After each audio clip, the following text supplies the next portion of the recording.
So this lecture is intended to summarize brain structure. The next lecture will summarize brain function.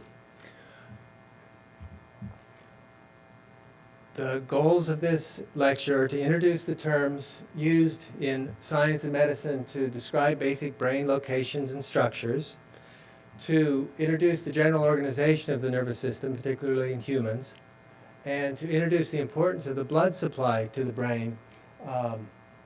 There's a number of resources available, textbooks at various levels, as well as web pages. These two web pages are particularly valuable. The upper one is a website that collects the brains of a wide variety of species, not just humans, but other mammals and vertebrates, so that you can get a sense of comparison of human brain relative to those of other animals on the planet. We do not have the largest or most convoluted brain on the planet. It may surprise some of you to know. The second website provides an entree into a variety of other web resources to human brain structure and function, both in normal and abnormal situations. In getting around the planet, getting around town, we are oriented by certain, by the directions of the compass, north, south, east, west. Anatomists have organized different axes and descriptions of orientation to orient us at different locations in the human brain. The top panel illustrates the three major planes of section through a human brain. We describe a sagittal section, which is right down the center, bisecting the head between the eyes. We describe a coronal section, which is through both ears, so to speak. And then finally, we describe a horizontal section, which parallels the floor if you're standing up straight. Now, a plane of section through the human brain at each of these orientations provides a different view. The second panel is showing a sagittal section, a mid-sagittal section, right down the center of the brain. And we distinguish different directions as follows. So the front of the brain is referred to as anterior, the back of the brain is referred to as posterior. The front of the brain is also referred to as rostral, meaning toward the nose, and the back of the brain is referred to as caudal, meaning toward the tail. Now, in animals, imagine a fish. The fish's body axis is different from ours. The head and the body are one line. And so the top of the brain and the top of the back are in the same plane. In humans, when we stood up and turned our heads to look straight ahead, there's a 90-degree difference in the axis between the back and the head. Here is the spinal cord.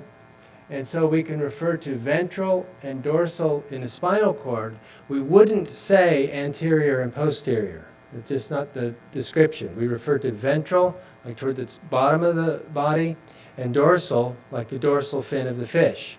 Now, when we come up to the brain, we refer to dorsal as the top and ventral toward the bottom. Dorsal is the top of your head, ventral is near the chin, closer to the chin. But there's another synonymous term, superior and inferior. So superior is toward the top, inferior is toward the bottom. This nomenclature can be confusing, but if you remember the 90-degree tilt of the head in humans and other primates, then the relationship of dorsal, ventral, and superior, inferior can be understood clearly. Now then, the next section illustrates a coronal section, capturing, let's say, both ears. And so now we see the interior of the brain and then the exterior surface. Later we'll learn that this exterior surface in this region is referred to as the cerebral cortex, cerebrum for brain and cortex for covering, like the bark of a tree. In this plane of section then, as in the sagittal section, dorsal is toward the top, and ventral is toward the bottom. Now, to navigate left and right, we have two more terms, lateral and medial. Your ears are lateral to your nose. Your nose is medial to your eyes. Okay?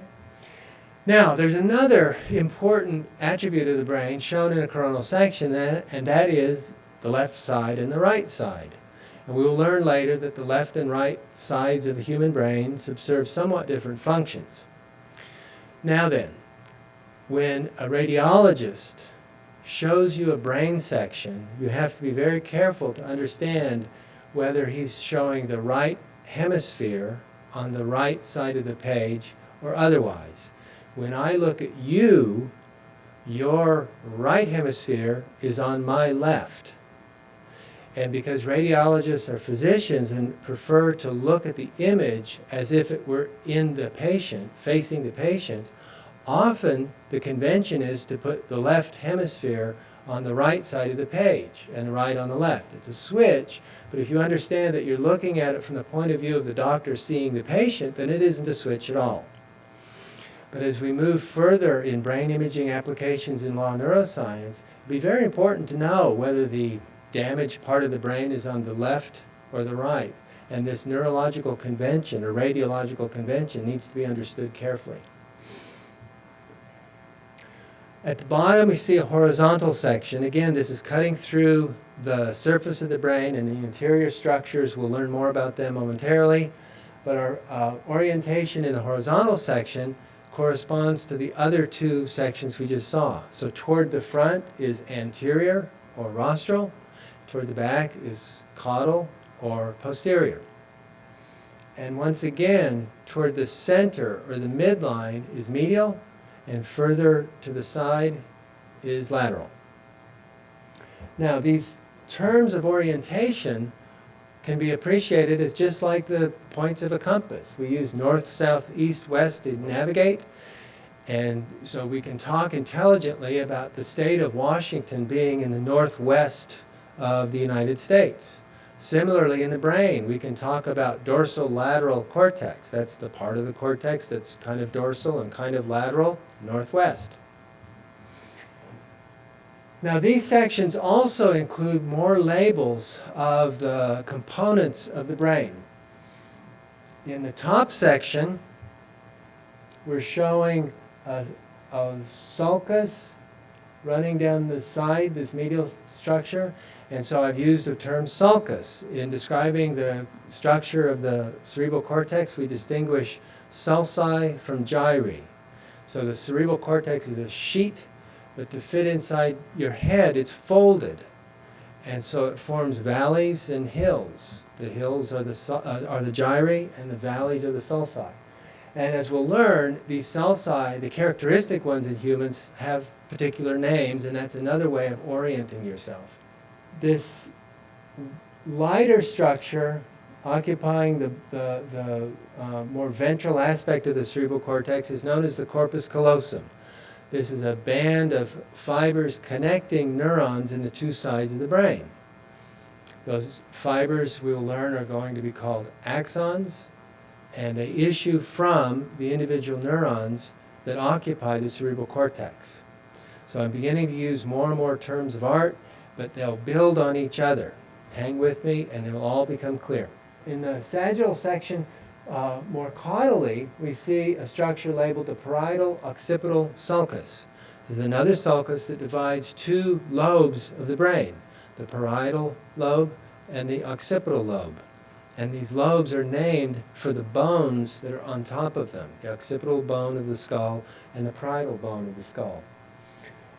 Further caudal in that section is the calcarine sulcus. This is a characteristic sulcus that identifies a part of the brain that's involved in vision, visual processing.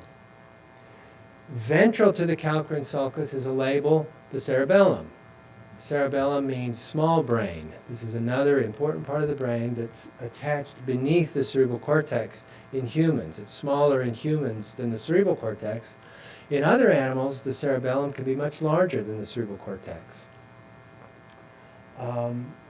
Starting more ventrally or caudally, we see a label identifying the brainstem.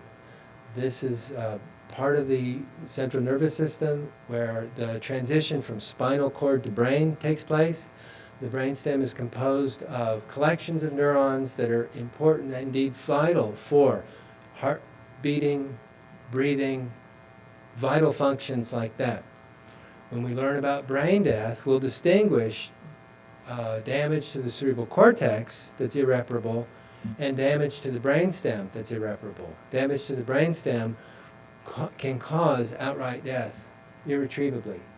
But damage to the cerebral cortex without damage to the brainstem can result in an individual who can sustain life in a basic sense of breathing and heart beating.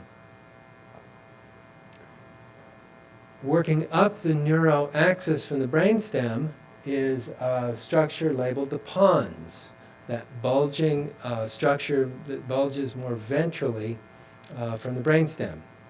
This is a collection of structures that communicates between the cerebral cortex and the cerebellum.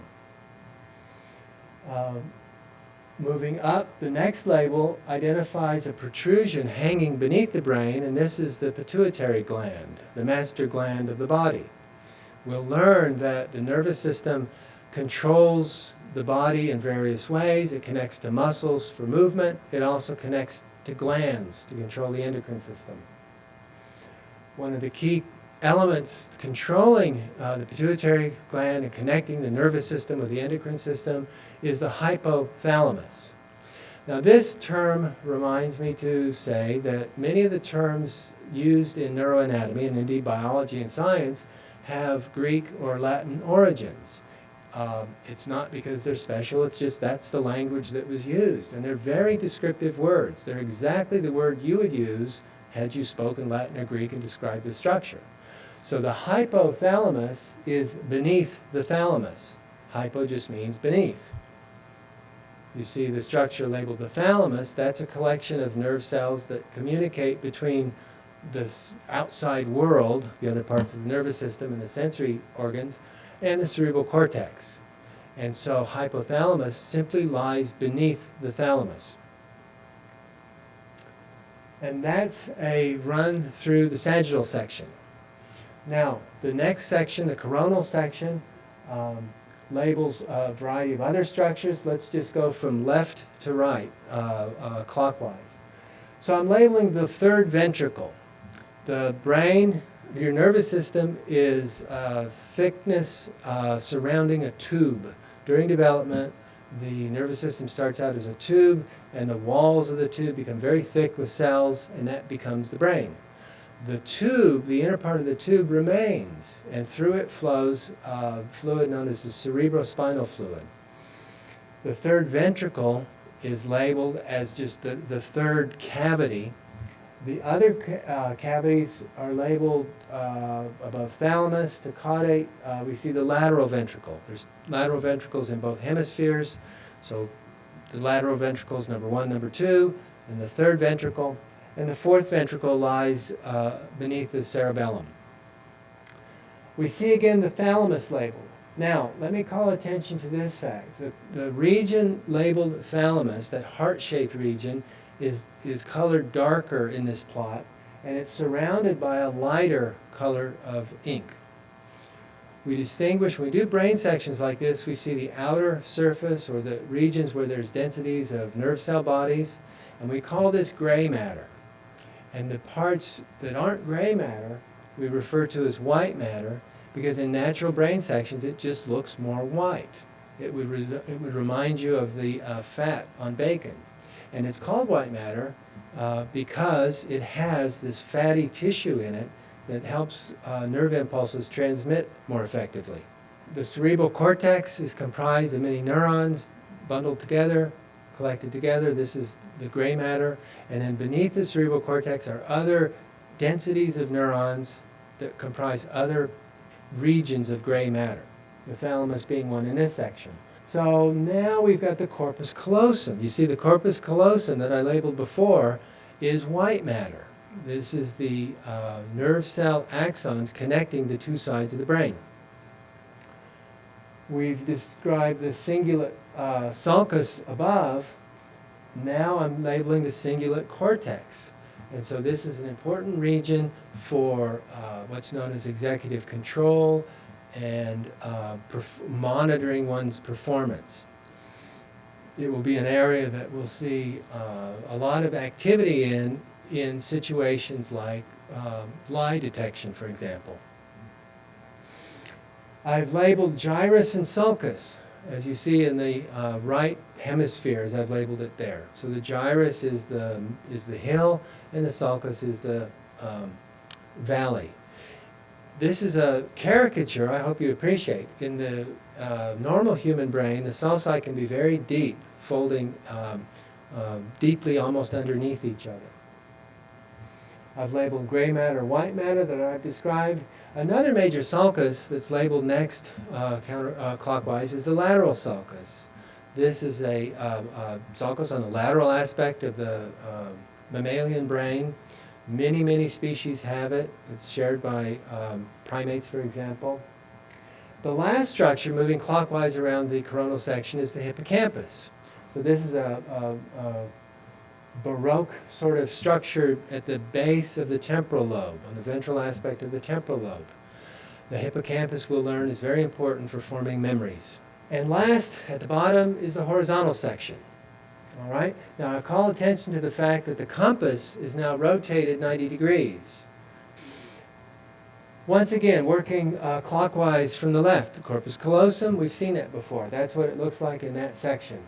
Third ventricle, we've seen that before. Lateral ventricle, we've seen that before. The caudate nucleus, this is another gray matter collection of neurons that is at the lateral aspect, forms the lateral wall of the lateral ventricle.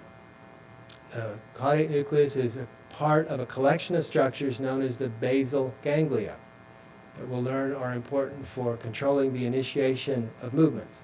And the globus pallidus, as well, is another component of the basal ganglia. We've labeled the thalamus again. We see another aspect of the lateral ventricle in the caudal aspect of the brain. So the lateral ventricle actually has a path all the way through the interior of the cerebral cortex.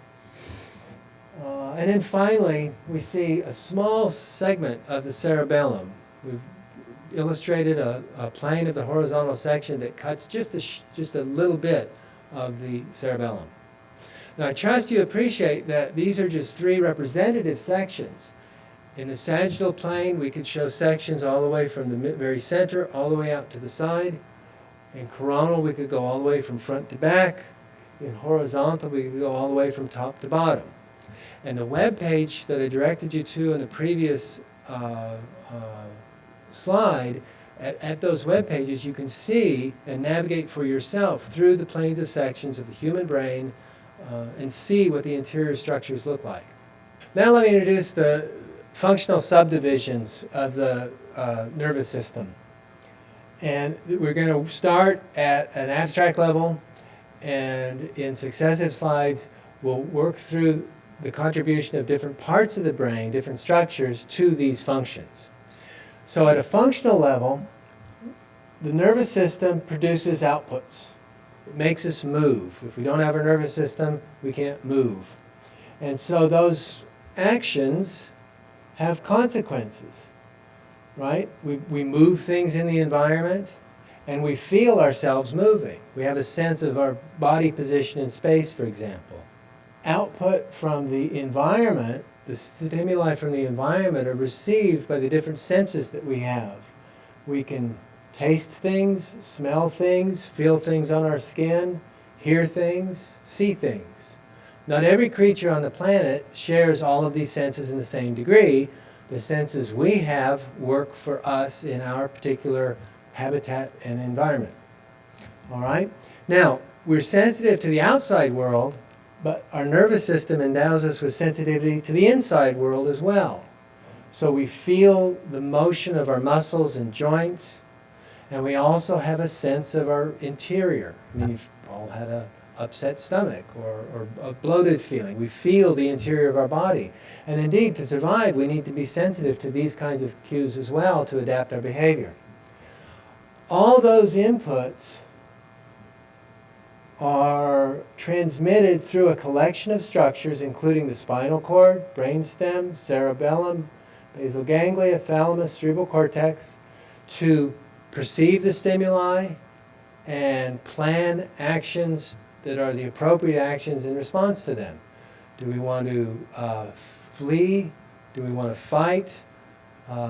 What's the appropriate response at this moment in time, given our goals, plans, and the environment? And finally, we need to control our behavior. And so that is accomplished by the output, which is where we started. It's the muscles. I mean, if we're going to shift gaze to a new location, you're going to look from me to the screen, your eyes move, and now you're regarding something differently. But the output is also of an autonomic nature.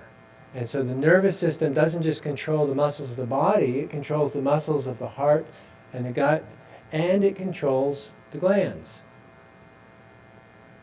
One could say that the output of the nervous system is just muscles contracting and glands secreting. Now then, let me introduce one more time the components, the basic gross anatomical components of the nervous system.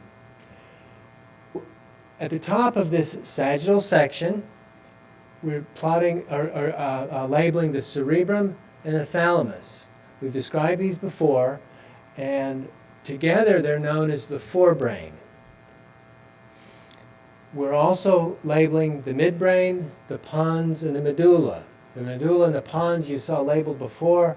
We're adding the midbrain to it. Collectively, we will refer to these as the brainstem.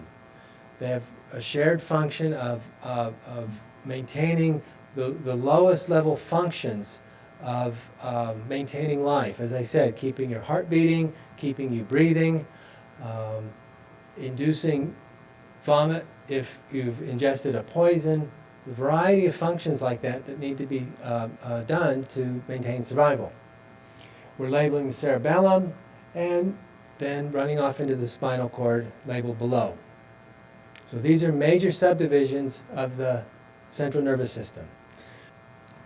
Now then, the brain is a very important organ. It is therefore protected in your body in a variety of ways. This is a diagram illustrating the protective coverings of the brain. So in this diagram you see the cerebral cortex, it's now in color. To get to your brain, what would I have to do? I would have to make an incision in your skin at the top.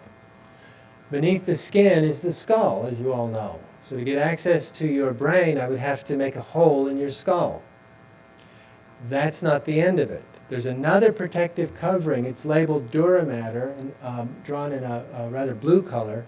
The dura mater is a leathery sort of connective tissue substance that is a third layer of protection of the brain and the rest of the central nervous system. Opposed to the brain itself, to the cerebral cortex in this view, is another part of the meninges known as the pia mater. It follows the sulci and is invaginated with the surface of the cerebral cortex as we see it here. Between the dura mater and the pia mater is the arachnoid, another structure. Collectively, these are known as the meninges. They protect the brain structurally and nutritionally. You've heard of meningitis. This is an inflammation of the meninges. It can be dangerous because it's in the skull and hard to treat and can cause brain damage. We've also seen the case of an individual, chapter 2, who had a abnormal growth of the arachnoid, a cyst that grew and displaced part of his brain.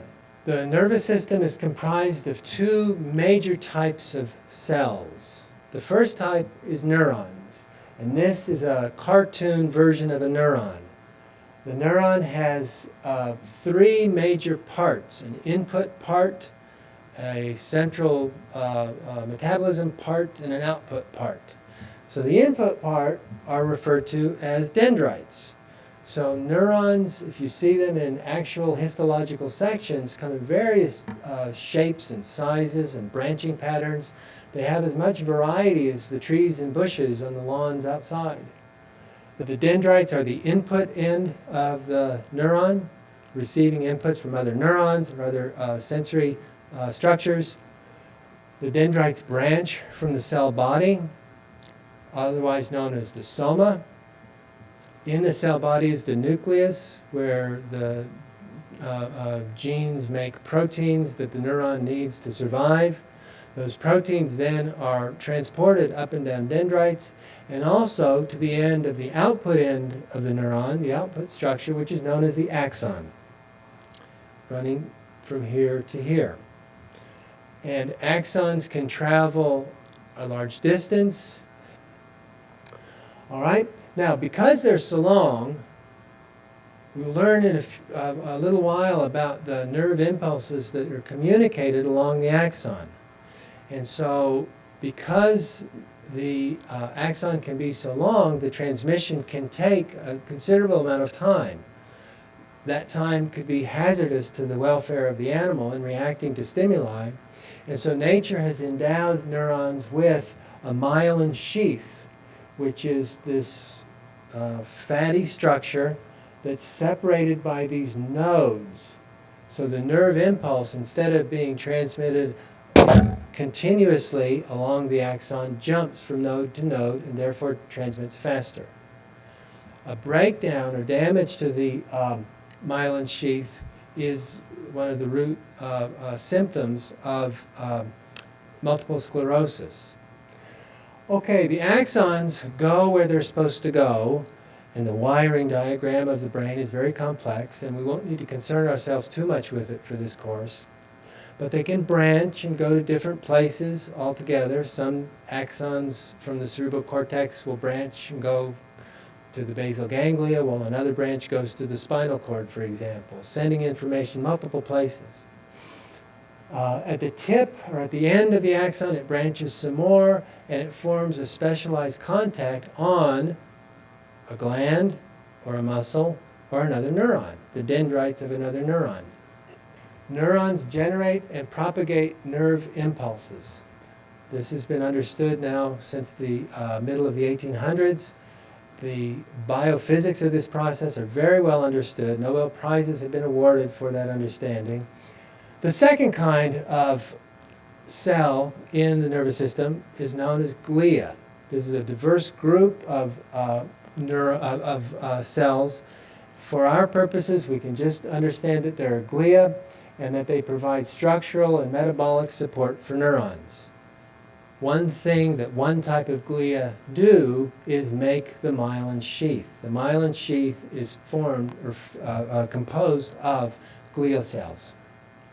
This is a coronal section through the human brain, or a cartoon of it, and we're showing it to emphasize the difference between gray matter and white matter.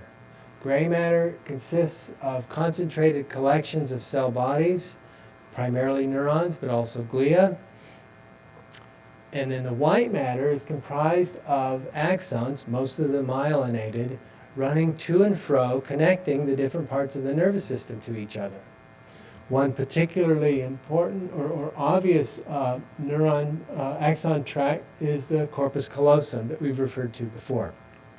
This illustrates the difference between gyri and sulci.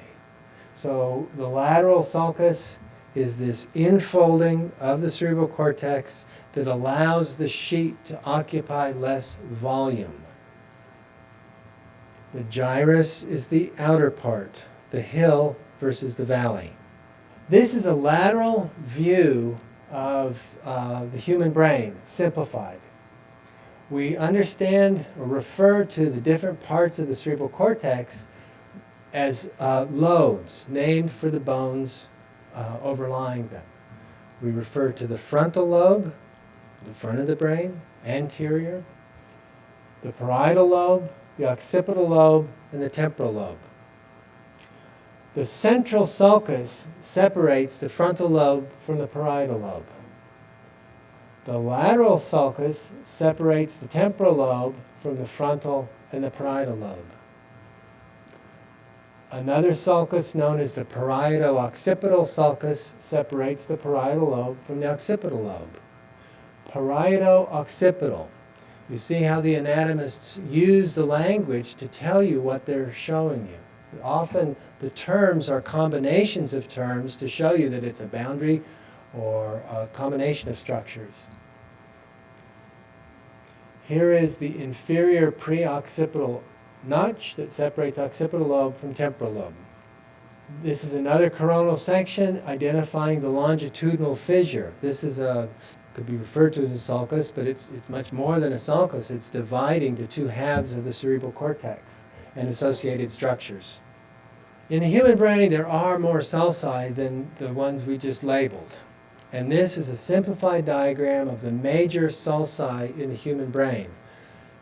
This is not necessary to commit to memory, but it will be an important reference for you because you'll hear about brain activation in or around different sulci or gyri in the human brain. And so when you read about that later, you can refer to this figure and be oriented to it. Here's the central sulcus that divides the frontal lobe from the parietal lobe. Rostral to the central sulcus is another sulcus oriented approximately the same angle. This is referred to as the precentral sulcus. The gyrus between the precentral sulcus and the central sulcus is referred to as the precentral gyrus. Rostral to the precentral gyrus are two longitudinal sulci, the superior frontal sulcus and the inferior frontal sulcus. Dorsal to the superior frontal sulcus is the superior frontal gyrus.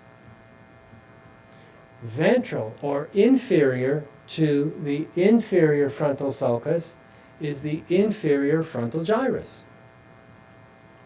And between the superior and inferior frontal sulci is the middle frontal gyrus. We also can identify orbital frontal cortex. So this is part of the cerebral cortex that's in the frontal lobe, but it's sitting on the top of the orbits of the eye.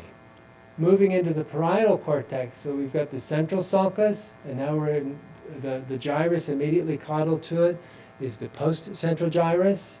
The next sulcus caudal to that is the post-central sulcus, analogous to the precentral sulcus. And then we've got another one of these longitudinal sulci, the intraparietal sulcus. Dorsal to it is the superior parietal lobule. Now we're using a different term, lobule.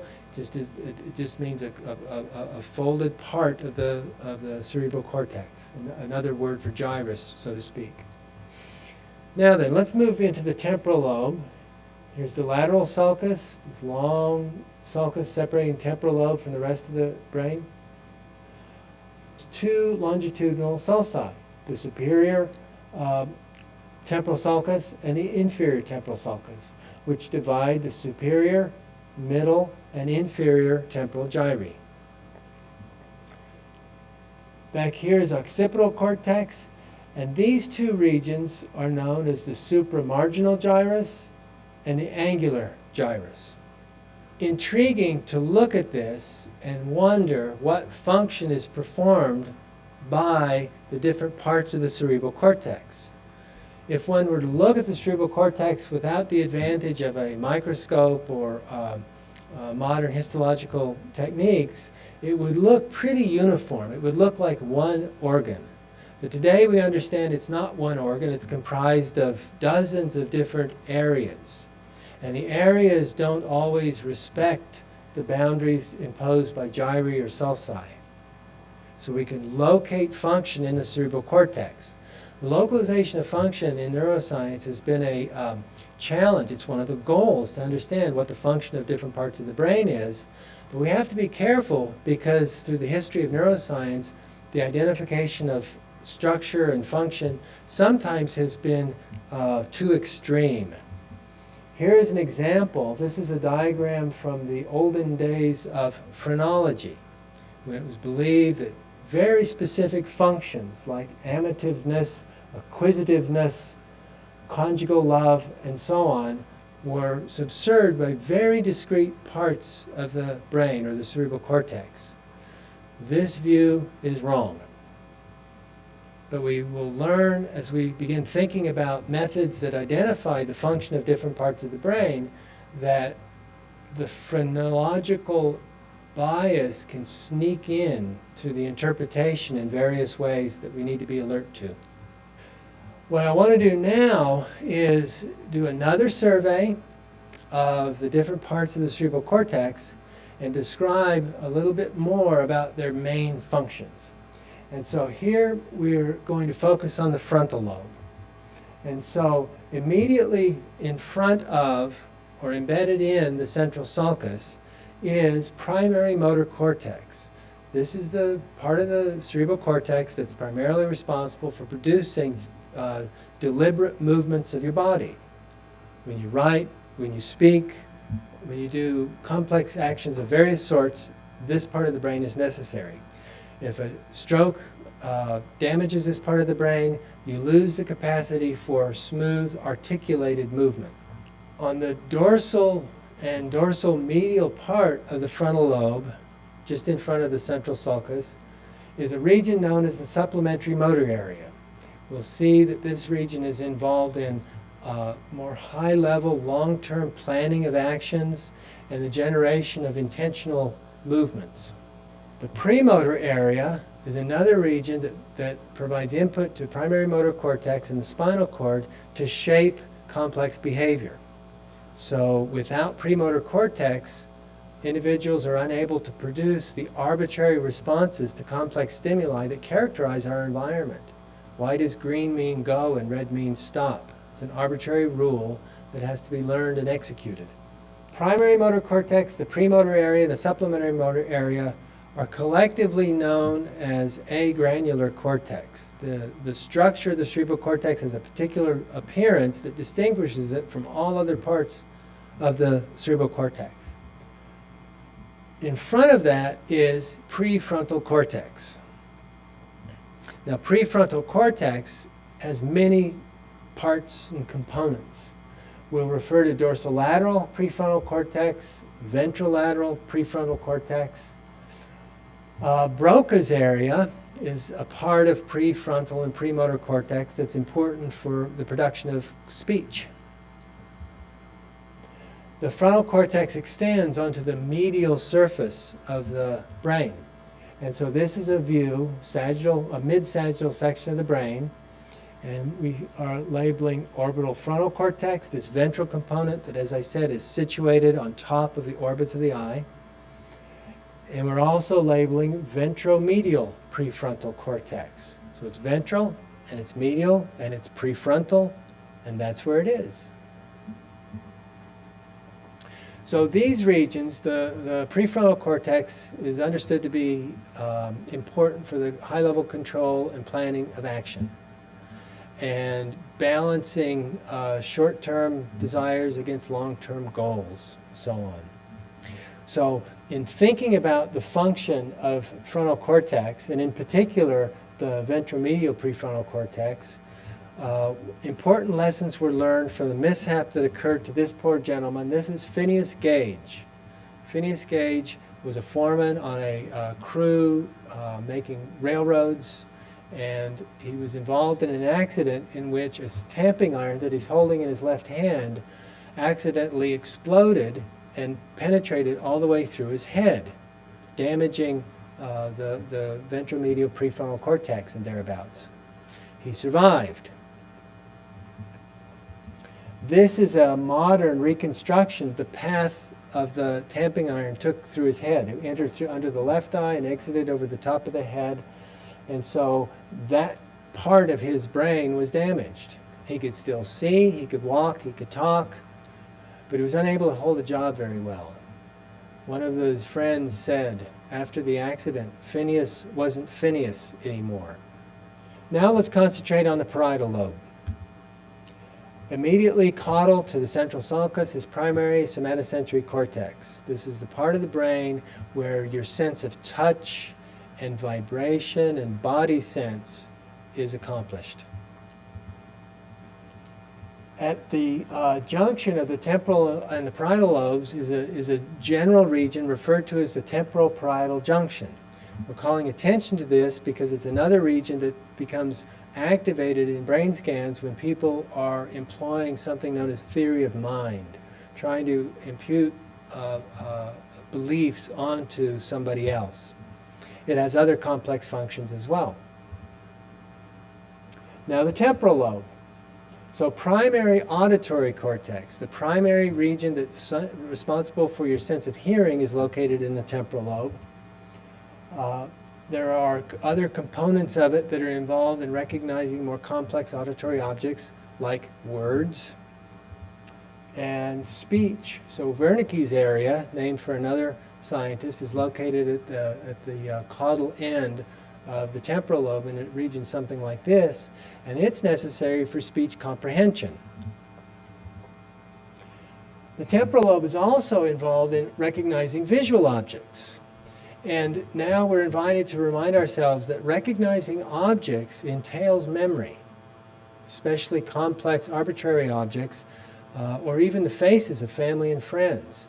So recognizing something means remembering it, and I'll call your attention to the hippocampus, which is located in the temporal lobe. So many of these structures ultimately connect with the hippocampus to form the memories that support our recognition of objects. Damage to these parts of the brain can result in symptoms where individuals can no longer recognize objects. There's a well-known book, you can learn more about this, by an author named Oliver Sacks. The title of the book is The Man Who Mistook His Wife for a Hat. And now the occipital lobe. This is one of the smallest but best understood parts of the brain, just because of the history of neuroscience and the way the investigations have worked out. At the back of the occipital lobe, actually in the medial surface in humans, is the primary visual cortex. This is the staging area for our sense of sight, as elaborate as it is. We recognize one pathway from the primary visual cortex that extends into the temporal lobe and is necessary for object recognition. Another path issuing from primary visual cortex extends into the parietal lobe and is necessary for guiding movements in space and in sequence. And so individuals, for example, who suffer damage to the parietal lobe lose the ability to organize their movements in space, or may not even recognize the existence of space itself or objects in space, even their own faces in the mirror. And so some patients with damage to the parietal lobe will only put makeup on half of their face, or only shave half of their face, because the other side doesn't exist anymore. They have what's known as psychic blindness. Let me now turn to the subcortical systems of the brain. You've seen these labeled before. We're going to talk about the thalamus, the hypothalamus, the pituitary gland, pons, medulla or medulla oblongata, and spinal cord, as well as the cerebellum. The thalamus is a collection of neurons that communicate with the cerebral cortex. So for example, the visual system, the eye receives the signals from light. Those signals are transmitted to a part of the thalamus that sends input to the primary visual cortex, and vision transpires. The hypothalamus, as I said, is involved in a large number of homeostatic processes, maintaining the welfare of the body. So temperature regulation. Are you hungry? Are you thirsty? When are you no longer hungry? When are you no longer thirsty? Controlling the glands, controlling your daily daylight cycles. The sense of circadian rhythm is regulated by the hypothalamus. The pons connects the cerebellum and the cerebrum. The cerebellum is important for coordinated action. I could ask you to do the following demonstration. If you put your arm out to the side, close your eyes, and touch your nose, you're able to do that. If you're not able to do it, we should see a neurologist. If you lose the cerebellum, you lose the ability to coordinate action like that. The medulla consists of nerve collections that are important for moving the eyes, making the heart beat, respiration, and so on. Another important subcortical system is referred to as the limbic system. So neuroscientists see a collection of structures that may or may not be connected in certain patterns and try to understand it as a system, organized. And so the limbic system is one such collection of structures. In this diagram, these are the structures identified with the limbic system. The cingulate gyrus, part of the cerebral cortex. The olfactory bulb is at the base there. The olfactory bulb is sitting right on, sort of on top of the nasal cavities, receiving inputs from the nose. The amygdala is an important component of the limbic system. The amygdala is another collection of nerve cells, are important for emotional regulation and identifying the emotional valence, let's say, of visual stimuli or any stimulus. The hippocampus is located as indicated. This is a structure important for memory. The mammillary bodies and the hypothalamus the mammillary bodies are sort of part of the hypothalamus. This is part of the limbic system. The fornix is a bundle of fibers that's connecting the components of the limbic system. And so it's referred to as the limbic system, limbus meaning to encircle or surround. It's a collection of structures that sort of surrounds the brainstem in a sense. So collectively, this is an important structure for memory, emotion. A second collection of structures, subcortical structures I referred to earlier, is the basal ganglia. The basal ganglia consist of the caudate nucleus and putamen. They're known collectively as the striatum, the globus pallidus, the subthalamic nucleus, and the substantia nigra. The wiring of the basal ganglia is very well understood, and research over many years with the basal ganglia has led to effective therapies for movement disorders like Parkinson's disease. So today we understand that Parkinson's disease happens when cells in a part of the substantia nigra die for reasons that are not always well understood. But because they die, it creates an imbalance in the regulation of the basal ganglia that can be corrected with a drug called L-DOPA. Now, it doesn't cure the disease because the cells are still dying, and so another therapy is available when the L-DOPA is no longer effective, and that is to put stimulating electrodes in the subthalamic nucleus of patients and create a sort of brain pacemaker that allows them to move in a more fluid fashion than they would have otherwise. Now we come to the blood supply of the brain. The brain is just 1/40th of the mass of the body, and yet it consumes 1/5 of all the oxygen. The brain is a hungry metabolic machine. The human brain contains 60,000 miles of blood vessels, large and small. Neuron function and blood flow are very closely related. You can't have one without the other. And that deep relationship has afforded the ability to do what we'll learn about as brain imaging studies that we'll talk about in a subsequent lecture. Neurons influence the blood vessel size through the glial cells, and there's this deep, tight interaction. So this figure is showing the distribution of veins, and veins in blue or black and arteries in red. There's two major points to make with this other than appreciating the deep connection between nerve function and blood flow. And that is that there's characteristic blood vessel patterns. So we refer to the middle cerebral artery, the anterior cerebral artery, the posterior cerebral artery. The part of the brain fed by these different blood systems varies across the individuals. So that if you have a stroke affecting, let's say, the middle cerebral artery, we know in general certain parts of the brain are going to be affected, but it will vary across individuals.